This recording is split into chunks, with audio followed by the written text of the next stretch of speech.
Welcome to the Hudson Show. Coming up, what is America's favorite Thanksgiving side? Also, is the U.S. government hiding UFO information from us? All that and more on the way next. I hate to start it with some sad news, though. It's time to say goodbye to the world's tallest roller coaster, Kingda Ka. It was opened at Six Flags way back in 2005. It's been the tallest roller coaster in the world ever since, until now, when it is getting torn down. Aw, so sad. Yeah. Why are they tearing down the world's tallest roller coaster, which is at Six Flags Great Adventure in New Jersey? Because they have even bigger and better plans. After they tear down Kingda Ka, it is actually one of, I think, many coasters that they are, and other things that they are removing to make way for what they say, quote, is a multi-record breaking launch coaster that will supposedly open in 2026. Interesting. So the hand strikes and gives a flower, as they say. Yeah, I think this will be interesting. So I like the fact that they say multi-record breaking. So my thoughts is the two records are going to try and go for again would be the tallest, because you don't want to take away the tallest record from the United States and then not replace that with another new tallest record. I believe there's a coaster in Europe that actually beat Kingda Ka to become the fastest roller coaster in the world. That's right. It was the fastest when it opened, but no longer. So my thought is they're going to try and go for both of those with this new coaster. What do you think they'll call it? I have no idea. I know they like to go with like some DC comic names. They have a new coaster coming out next year called The Flash, which is a boomerang coaster. Okay. I believe the first in the United States, so that's exciting. So I know some fans are really upset that Kingda Ka is leaving, but I think you should have some hope for a bright future. Yeah, you just have to go one entire year without a roller coaster, possibly more, because I think it's ambitious. I feel like the roller coaster building projects always wind up taking longer than they say they will.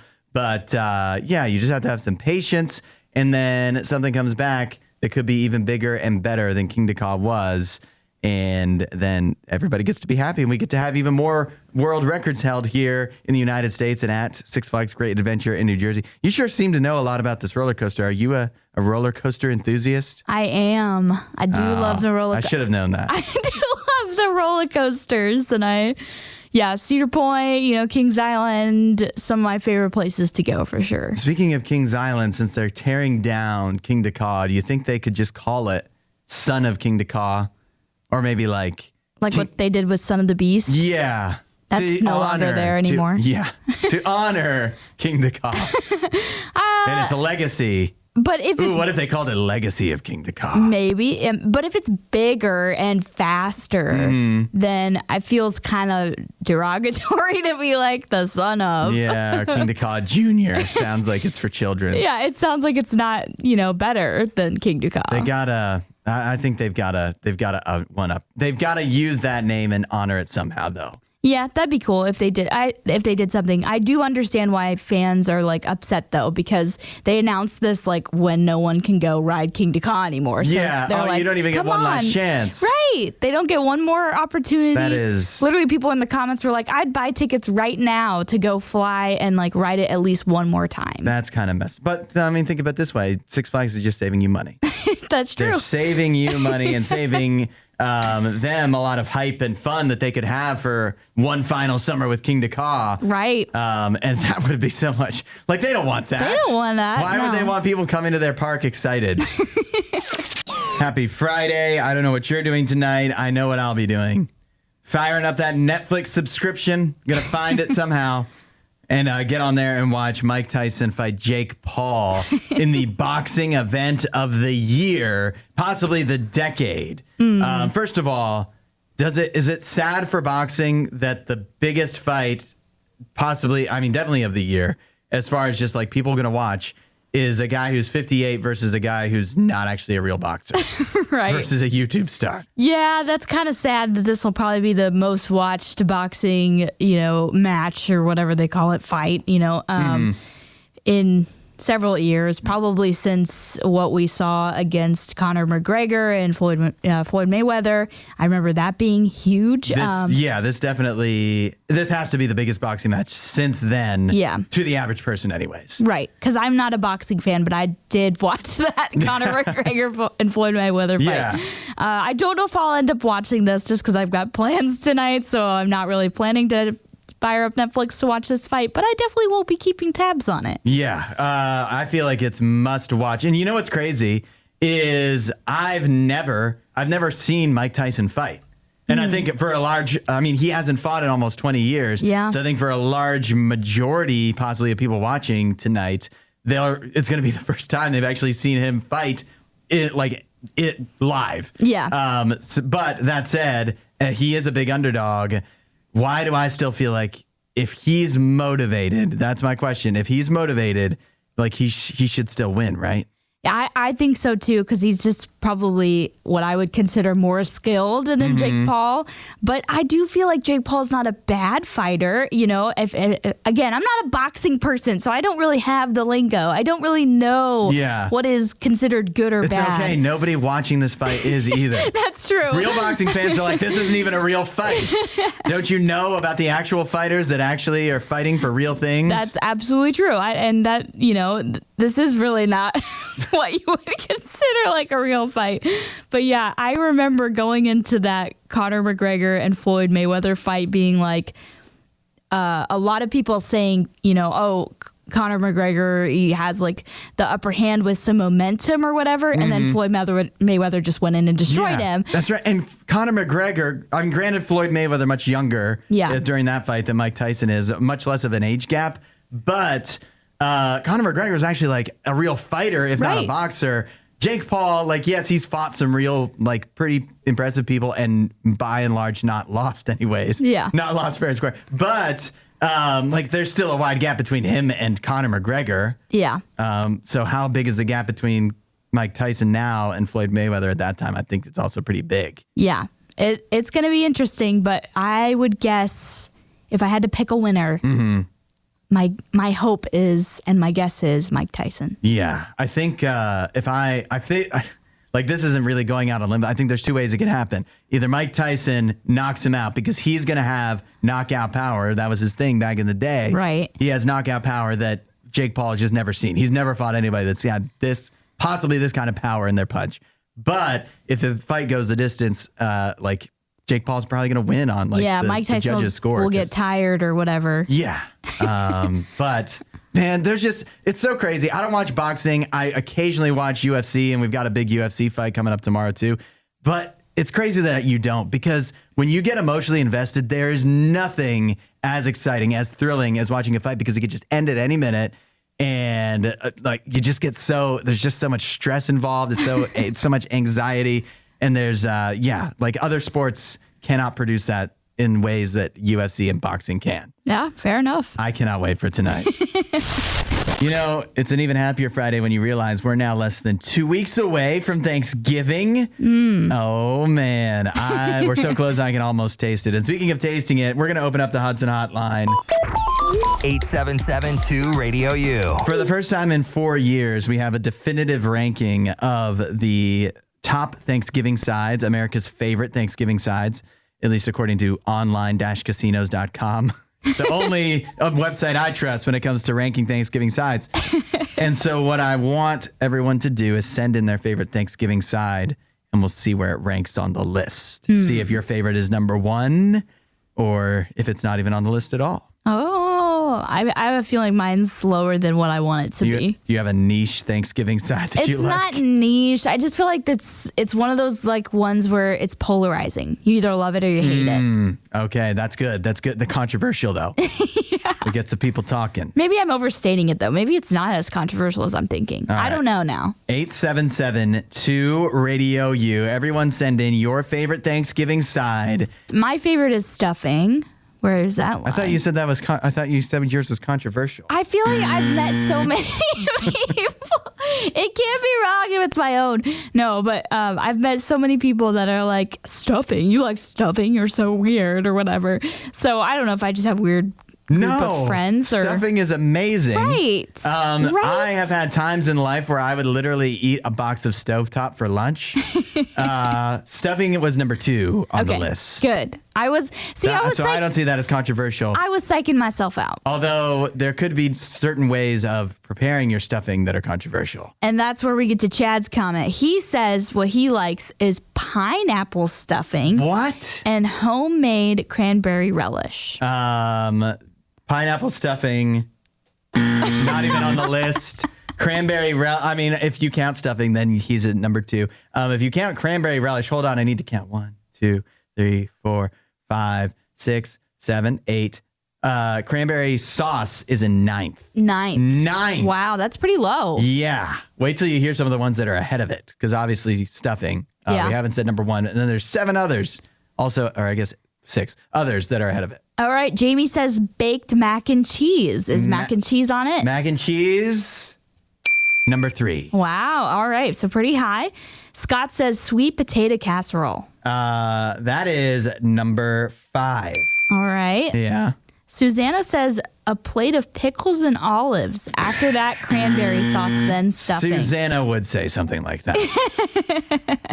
Glenn says gravy.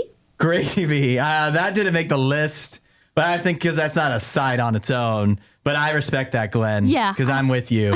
None of this stuff is as good if there's no gravy involved. Yes. Regina says mashed potatoes, and she also says stuffing is delicious. I can't believe it took this long. Mashed potatoes is number 1. I was wondering if that's... And mashed potatoes is number 1 4 years ago. Mashed potatoes, the favorite, and they broke it down by state too. Mashed potatoes, the favorite in 14 states across this nation. Stuffing was the favorite in 12 of the states. Do we know what Ohio's was? Ohio, because that's where my family's from. Supposedly, and this is number 4 on the overall list, Ohio green bean casserole. That makes sense. I know a lot of my family, which is all from Ohio, love green bean casserole. Yeah, very popular in the Midwest, in the Rust Belt, it seems, the green bean casserole. So that was number 4. Which should we not get to? Corn casserole down at number 6. Okay. That's better than green bean casserole. Probably universe. This is what's crazy. Number 7, and ahead of cranberry sauce, creamed spinach. Which was the favorite in 2 states, and that has to be such a regional thing because that is Massachusetts and New England. Connecticut. But I know, I have family in Connecticut. Nobody's ever mentioned creamed spinach to me before. But apparently it's a New England thing, because why would it be their favorite? I must be. And then deviled eggs was the other one that was ahead of cranberry sauce. Yeah. And that also the favorite in 2 states. So what rounded out number 10? Sorry, I don't think I heard that one. They only went down to 9. What? So those are the only 9 Thanksgiving sides that are even popular enough to mention. My OCD brain can't handle 9. 10 was whatever Susanna said. The olives. Yeah. Pickles and olives. Just go with that. Man, I am so hungry for Thanksgiving already. I cannot wait. All of these things. Why do we have to wait? Everything except turkey. Why can't we just eat it all year round? Well, you already are eating stovetop topping for lunch. Right now, we're doing it again, opening up the Hudson hotline. 877-2-RADIO-U. A question we got started yesterday, and we want you to chime in with, is what is that story that your family and friends cannot wait to tell other people about you? You can get in however you want to relay it to us at 877-2-RADIO-U. I can start with mine. Mine, the first thing that came to mind is Mrs. Hudson. Early on when we were dating and I was still living with my parents, I was trying to impress the now Mrs. Hudson, and I guess it worked. But what I did was, do you know what happens when you light Christmas lights on fire? No. When you light Christmas lights on fire, they burn because of the wiring inside. They burn very pretty colors. Obviously, the lights don't light up, but then you get these different color flames because of what's in the Christmas lights. So whenever this night was where we are on a date and I brought her back to my parents' place, I wanted to show this because we had some Christmas lights that didn't work. Okay. Instead of burning them outside in the fire pit, we had a wood-burning stove inside our basement. And I was like, I don't know, maybe it was raining or something. I was like, I got to show you this. No. And so I put them in the burning fireplace, but it wasn't vented well enough. And so it started like all the fumes from the Christmas lights burned inside, like, and started filling up the basement. Oh, no. It was a big, set off some smoke detectors. It was not worth it. Yeah. But so I feel like that's a story that, because both my parents and my now wife were involved, I feel like that's a story that they would be eager to tell others about me. Yeah, that's like a classic embarrassing story, you know. I have a similar one with an embarrassing story of my own from my childhood when I was, I don't know, maybe like 3 years old. Or maybe I was younger than that. But I used to, instead of saying I'm adorable, I used to go around and, you know, say this to people, which was embarrassing for sure. I used to say, instead of I'm adorable, I used to say I'm a doorbell. Ooh. Oh, well, that's at least cute. Yeah, I don't obviously remember saying that, but my family will never let me forget that. I used to go around. I told everyone I'm a doorbell. Yeah, you sure are. It's funny how many things like stick around, at least in my family, the things that you mispronounce as a kid, and then they'll stick around as things that you will still say to refer to whatever that is. Right. Like when we were kids, somebody said bucked in instead of getting buckled in. And like my parents probably would still say, make sure everybody's bucked in before we drive away. So 8772 Radio U, the story that other people can't wait to tell about you. Lots of good ones coming in from Susanna, who says, mine's not too embarrassing, but since I was a baby, no family gathering is complete without someone mentioning how I'd pinch them while they held me when I was a baby, leaving, quote, giant bruises on the backs of their arms. Whoa, Susanna, you were pinching hard. Is this actually like a humble brag from Susanna that even as a child she had notable finger strength? You're right. I feel like babies do have good grip strength. Sometimes they do. I think they're just practicing. For what? I don't know. Right. Regina says when she was maybe 2, she accidentally fell into a hot tub at a hotel. My dad went to get me, but I was just calmly looking up from the bottom. Oh, no. So that's actually, that's impressive. You have one? Yeah. So this one is from Kathy. She says that her husband, Nick, got her a candy bar for Valentine's Day. And she actually found it and knew that it was for her and ate it, not realizing that it was for Valentine's Day because it was still a couple days before that. So fast forward to Valentine's Day and her husband, Nick, gives her flowers and then apologizes that he lost the candy bar. And she had to tell him that she ate it days ago. No. Let's see. This is crazy. Carlos says, the time I was lost in the mall for like 2 hours, only to be found jumping on mattresses. And Adam says, and this is similar to Regina's, but it's like he took it a step further. Are you just one-upping Regina here, Adam? He says, when I was 2, my dad was painting our house. For some reason, I decided to put one arm in the 5-gallon bucket of paint up to my elbow, then the other, then finally my head. My dad panicked, picked me up. I ran inside and threw me in the shower. My sister was standing behind him and asked why I was taking a shower with my clothes on. Oh my gosh. But you live to tell the tale. Yeah, I'm actually you're surprised. I didn't know you could stick your entire head in a bucket of paint and live to tell the tale. Survive. As a 2-year-old. Oh, yeah. Don't inhale any of that stuff. Lindsay says, my cousin left me a Kroger, and when I texted him, he texted back, sorry, wrong number. I asked him, isn't this Nick? And he goes, who's this? He was so embarrassed, but they still tease me. That's rough. Yeah, definitely. 8772 Radio U if you want to get a embarrassing story. Why are they all embarrassing?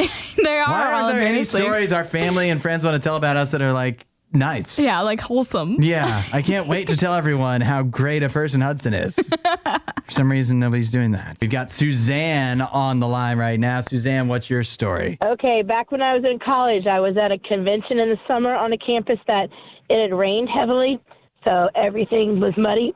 Well, I fell straight down in the mud, And then the next day when it dried up, you could see the body implant like it was a crime scene. Oh my gosh.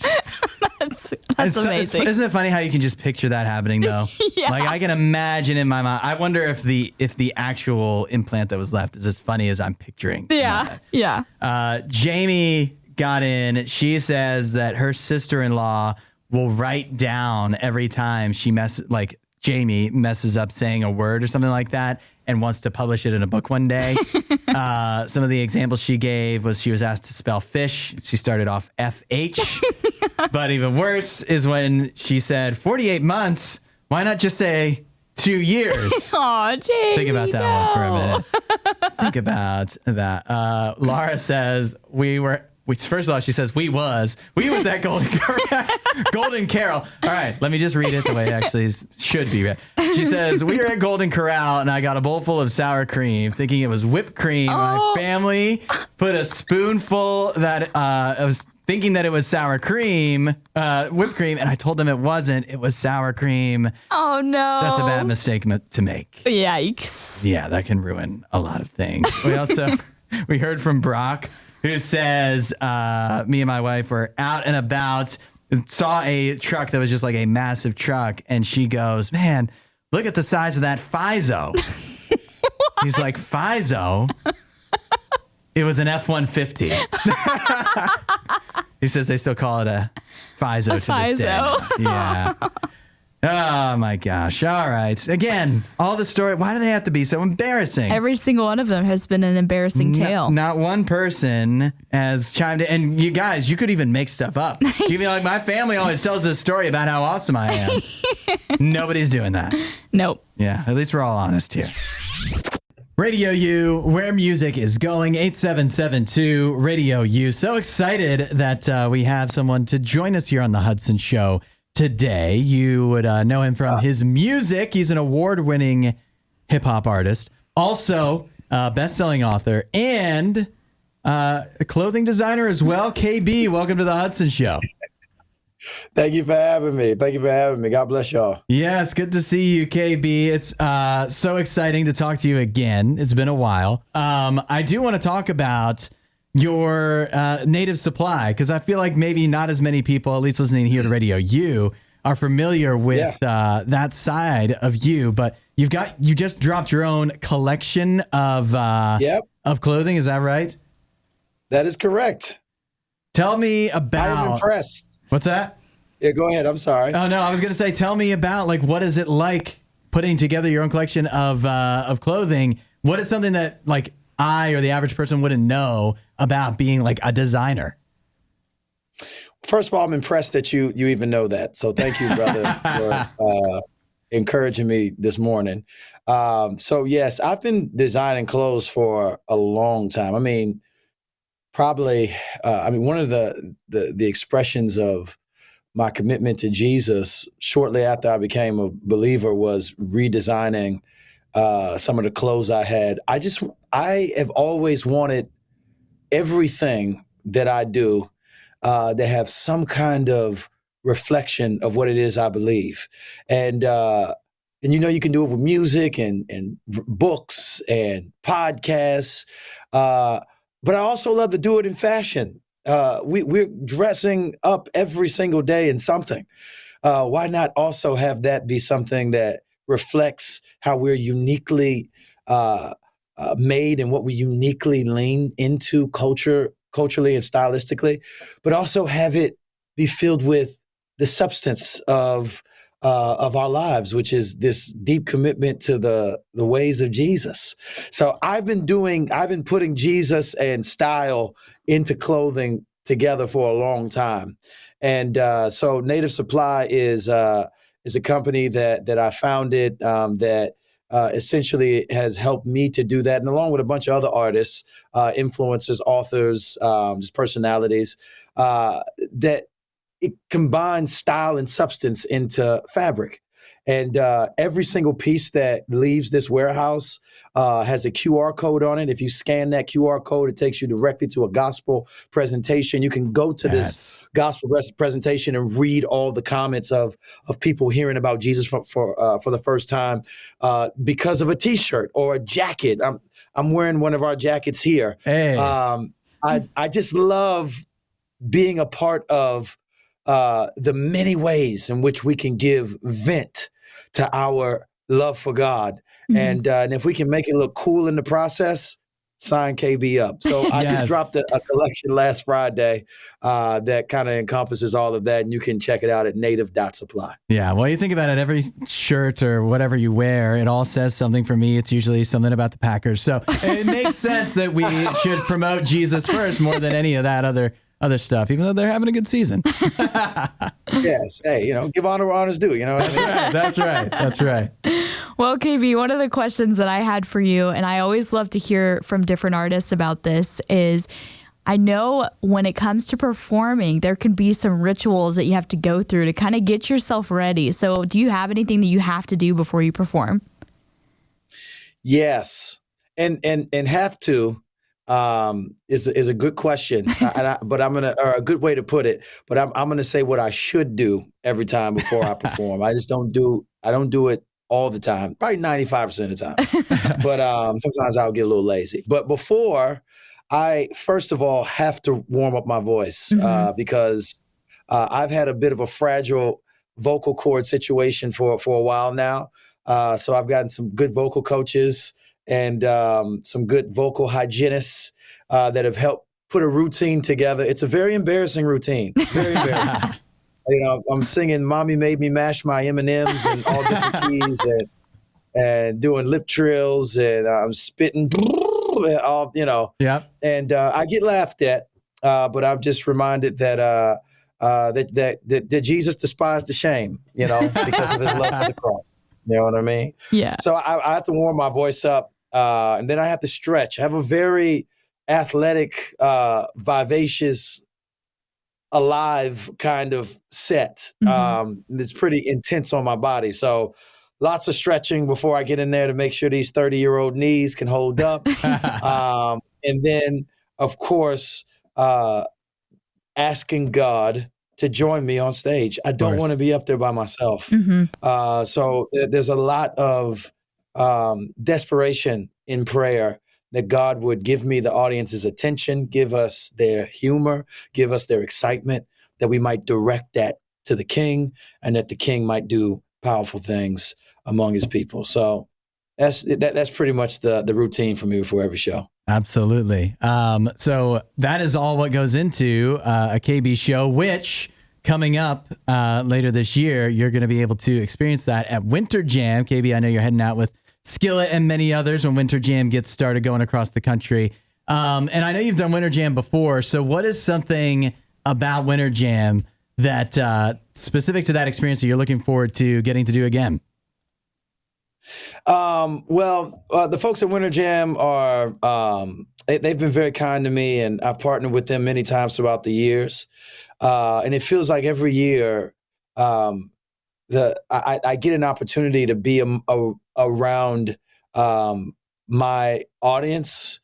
In fact, the WinterJam audience is almost a unique audience that largely is that you only get to see at WinterJam. Right. And I just love the opportunity to hear the stories and to hear the ways in which the music has encouraged people and challenged them or helped them or rescued them.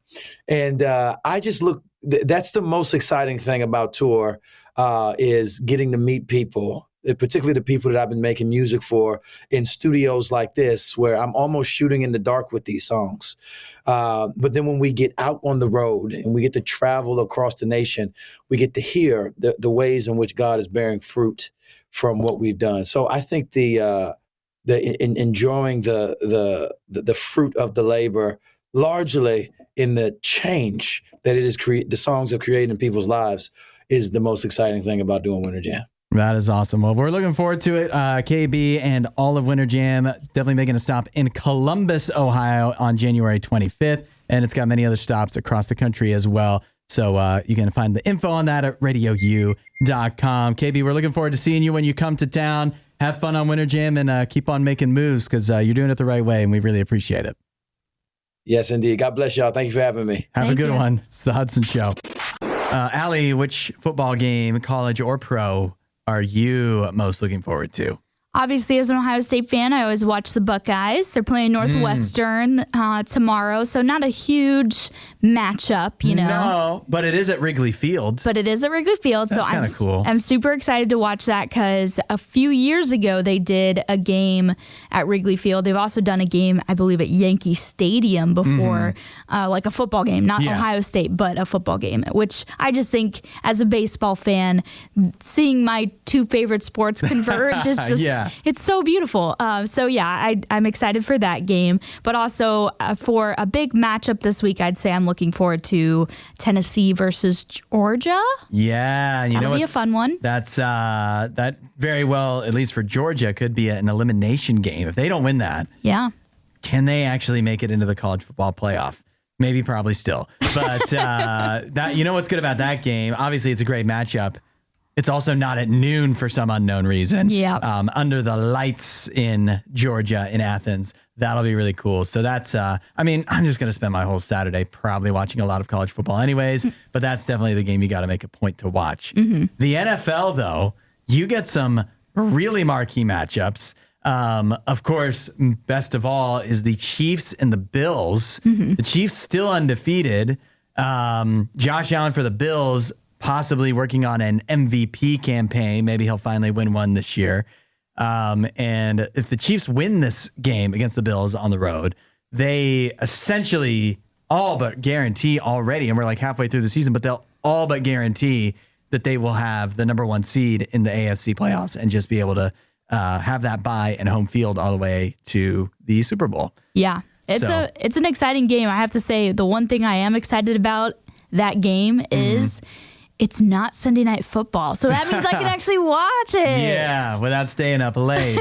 Also, though, you get the Ravens and Steelers, which is always a fun rivalry matchup. And, of course, for me, speaking of rivalry matchup, the Packers play the Bears. I don't know the last time I've looked forward to a Packers-Bears game as much because the Bears are in so much turmoil. And as a Packers fan, you feel the utmost confidence going into any matchup against the Bears. Is just the one thing you know in football is that the Packers will beat the Bears. And the Bears now are down bad, possibly more than they've ever been, just because they used a number one pick. And it's like, here's our savior quarterback. And he actually sucks. Yeah. And everybody on the coaching staff is getting fired and whatever. And the Packers are coming off a bye. So I've never felt like I'm just ready for a blowout. So all that said, if in some crazy topsy-turvy world, if the Packers lose to the Bears on Sunday, I might come in like maybe Wednesday when I'd be back. Need a few days to grieve. Yeah, to hide and hang my head. But I don't think we have to worry about that. Get your popcorn ready. It's our weekend tradition here on the Hudson Show, the weekend watch list, letting you know what's new that you could be watching in theaters or at home this weekend. I'm sorry to say there's really only one major movie releasing this weekend. Now, that major movie is pretty major. Red One in theaters, starring Dwayne "The Rock" Johnson and Chris Evans, of course. I believe it has, what's his name? Who's the guy who plays J. Jonah Jameson in the Spider-Man thing? J.K. Simmons. J.K. Simmons, I believe, is Santa Claus. Anyways, the story is when a villain kidnaps Santa Claus from the North Pole, an elf, which stands for extremely large and formidable operative, joins forces with the world's most accomplished tracker to find him and save Christmas. The world's most accomplished tracker. What does that even mean? It has a 34% on Rotten Tomatoes.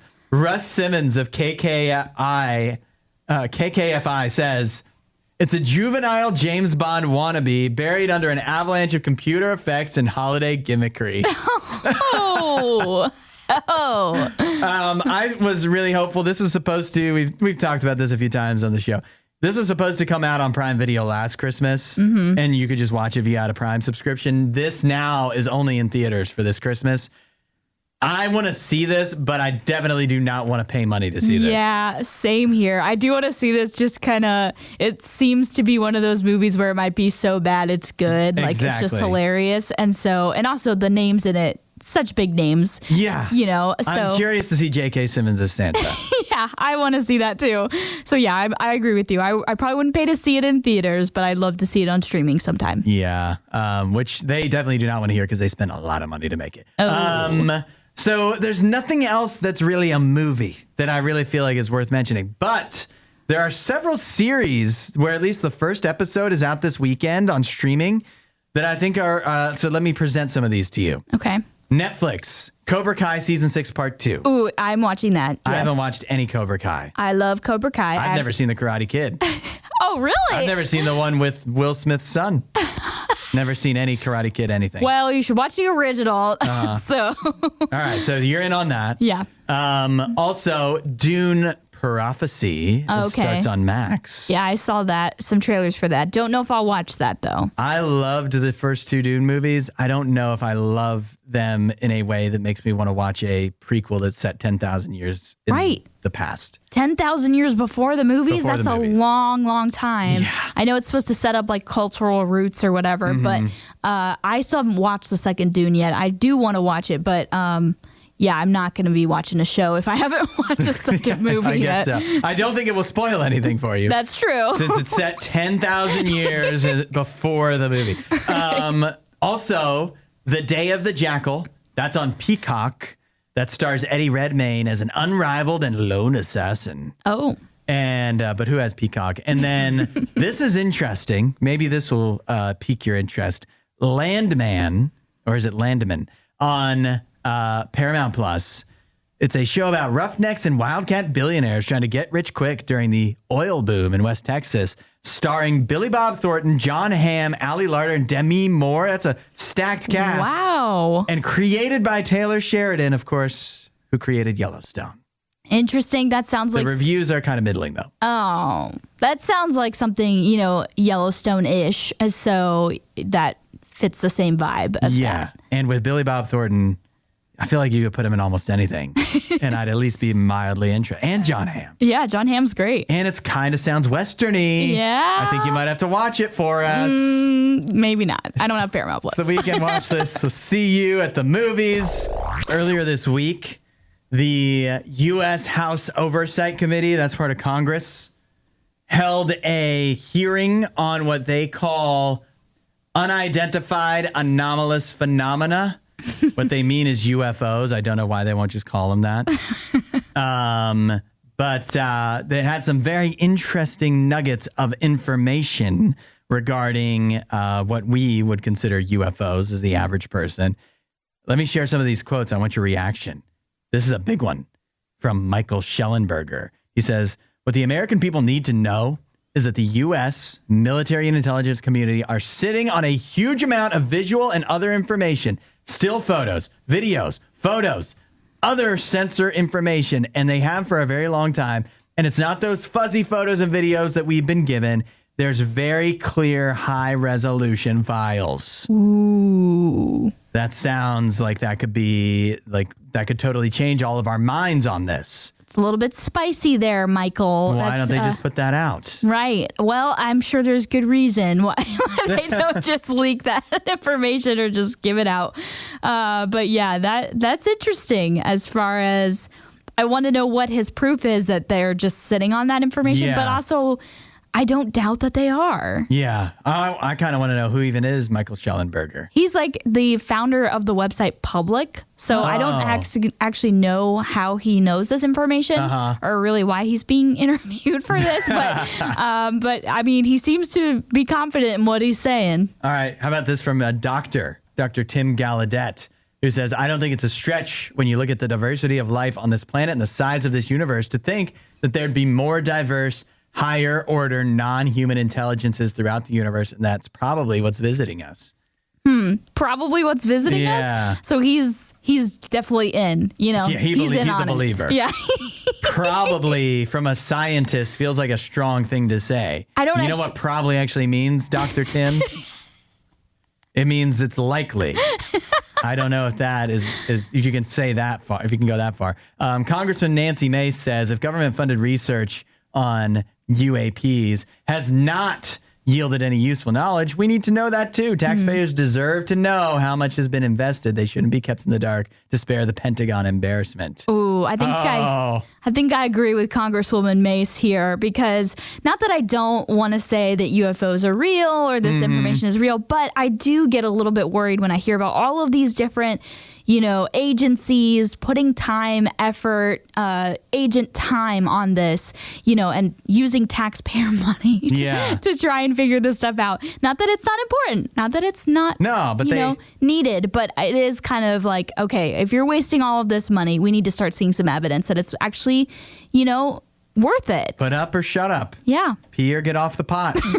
You need to show us that our money's going to something worthwhile and not just giving you busy work. Right. Filing photos of blurry stuff. Thanks for listening to The Hudson Show. Please don't forget to rate and review the podcast.